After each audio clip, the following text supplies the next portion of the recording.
Hello అండి, నమస్తే. ఎలా ఉన్నారు?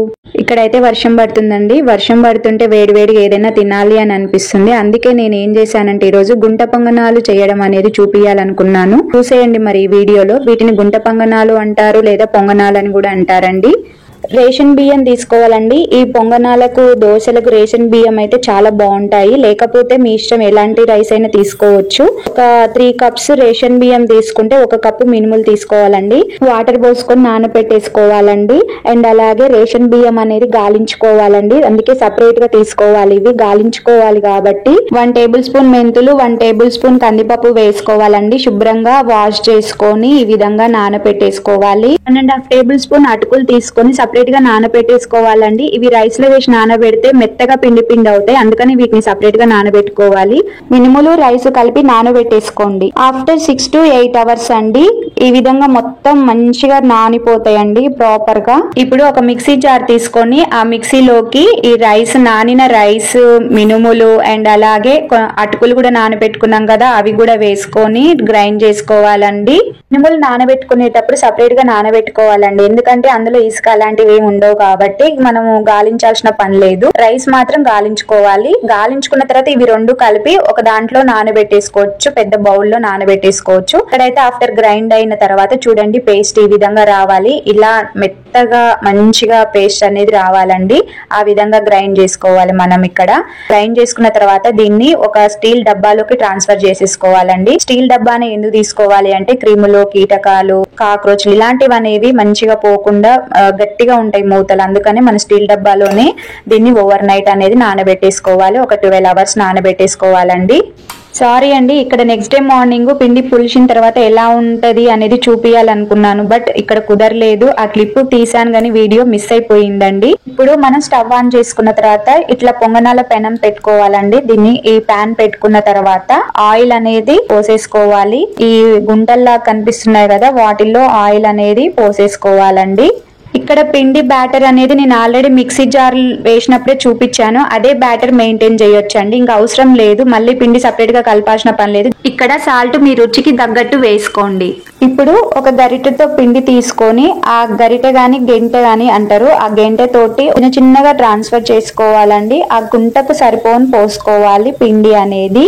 ఇలా వీడియోలో చూస్తున్నారు కదా, అలా నెమ్మదిగా ట్రాన్స్ఫర్ చేసుకోవాలండి. ఆ పిండి ఫ్లో అనేది వచ్చేస్తూనే ఉంటది. మనం టకటక వేసేయాలి. నేను వీడియోలో మీకు చూపించాలి అని నెమ్మదిగా స్లోగా వేస్తున్నాను కానీ అయినా కూడా ఆ పిండి ఫ్లో అనేది ఆగట్లేదు. చూడండి, వస్తూనే ఉంది అసలు. ఇదే పిండితో మనం దోశలు కూడా వేసుకోవచ్చండి. ఇంకా కొంచెం బ్యాటర్ అనేది లూజ్ గా కలుపుకున్న తర్వాత కన్సిస్టెన్సీ చూసుకోవాలండి. అప్పుడు మనం ఈ విధంగా దోశలు కూడా వేసుకోవచ్చు. దోశలు వేయొచ్చు ఇదే పిండితో పొంగనాలు వేయొచ్చు అండి. ఊతప్ప కూడా వేసుకోవచ్చు అండి. ఊతప్ప 2 టైప్స్ ఉంటాయి. ఒకటి ఇడ్లీ పిండితో వేస్తారు, ఒకటి ఇట్లా బియ్యం పిండితో కూడా వేసుకోవచ్చు అండి. మనము మూత పెట్టేసుకోవాలండి.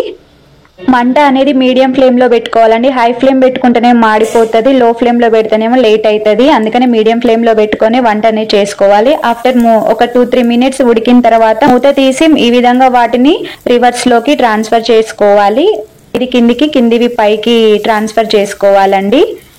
బాగా వేడిగా కాలుతాయండి. చూసుకొని చిన్నగా నెమ్మదిగా ఒక్కొక్కటి ట్రాన్స్ఫర్ చేసుకోవాలి మనము. ఇక్కడ నేను ఇందాక వీడియోలో చూపించాను కదా, కందులు, మెంతులు, అటుకులు ఇవన్నీ ఆప్షనల్ అండి. మనకు కావాలి అంటే వేసుకోవచ్చు, లేకుంటే లేదు. అసలు మెంతులు ఎందుకు వేస్తారంటే కలర్ కోసం వేస్తారండి, ఎక్కువగా వేయకూడదు. ఇక్కడ కందులు కూడా అంతే అండి, కలర్ కోసమే వేస్తాము. మంచిగా ఉంటాయి కాబట్టి కలర్ బ్రౌన్ కలర్ వస్తాయి. సరే, ఇప్పుడు ఇవి రివర్స్ కి ట్రాన్స్ఫర్ చేసుకున్న తర్వాత మూత పెట్టేసుకోవాలండి. మళ్ళీ ఒక 2-3 మినిట్స్ ఉడికిన తర్వాత మూత ఓపెన్ చేసేసుకోవాలి. ఓపెన్ చేసుకున్న తర్వాత గుంట పొంగనాలు అనేవి రెడీ అయ్యాయండి. మనం ఒక తిప్పి చూసుకోవాలి ఉడికిందా లేదా అనేది. ఉడికిందండి. ఇప్పుడు మనం ఒక ప్లేట్ లోకి అన్ని తీసేసుకోవాలి. ఒక్కొక్కటిగా నెమ్మదిగా తీసుకోవాలండి. ఇంకొక దాని గురించి చెప్పడం మర్చిపోయాను. అటుకులు ఎందుకు వేయాలి అంటే ఫ్లఫీగా స్మూత్ గా రావాలి అంటే, మంచిగా మెత్తగా ఉండడానికని అటుకులు యూజ్ చేస్తామండి. అటుకులు వేసుకుంటాము. చూసారు కదండి, ఆ కలర్ గోల్డ్ కలర్ లో ఎంత బాగున్నాయో. బ్రౌన్ కలర్ గా చూస్తేందుకు మెత్తగా ఫ్లఫీగా ఎంత బాగున్నాయో. మీరు కూడా ఇలాగే ఇంట్లో చేసుకొని తినండి. ఈ వర్షాకాలానికి బయట తింటే హెల్త్ అనేది ఖరాబ్ అవుతుందండి. డెంగ్యూ, మలేరియాలు అయితే బాగా జ్వరాలు వస్తున్నాయి. చాలా జాగ్రత్తగా ఉండండి. ఇంట్లోనే చేసుకొని తినండి. ఫుడ్ అనేది ఇంట్లో చేసుకొని తిన్నంత బెటర్ ఇంకా ఎక్కడా తినలేమండి. ఈ వర్షాకాలం వాటర్ కూడా కాగబెట్టుకొని హాట్ వాటర్ అనేది తాగండి. ఎప్పటికప్పుడు హాట్ వాటర్ తాగుతూ కొంచెం వేడివేడిగా పదార్థాలు ఏం తినండి. చల్లారినవి తినడం వల్ల అంత తినాలి అని అనిపించదు, చలి చలిగా ఉంటది వర్షాల ఎఫెక్ట్ వలన. ఆరోగ్యాన్ని మనమే కాపాడుకోవాలండి, మన ఆరోగ్యాన్ని మనమే చూసుకోవాలి. సో ఇలాంటి టైంలో మనం చాలా జాగ్రత్తగా ఉండాలి. చిన్నపిల్లల్ని మాత్రం చాలా జాగ్రత్తగా చూసుకోండి. ఎవరైనా ఎప్పటికప్పుడు హాట్ వాటర్ తాగుతూ ఉండాలి, వేడివేడిగా పదార్థాలు తింటూ ఉండాలి. బయట చెడ్డే పడ్డే తినడం వల్ల మన ఆరోగ్యమే ఖరాబ్ అవుతుందండి. ఈ రైనీ సీజన్ వరకు అవుట్ సైడ్ ఫుడ్ అనేది అవాయిడ్ చేయండి, బెటర్ మన ఆరోగ్యం కోసం. ఇక్కడైతే టేస్ట్ అయితే బాగుందండి, చాలా బాగొచ్చింది. ఇలా చేసుకొని తినండి మీరు కూడా ఇంట్లోనే.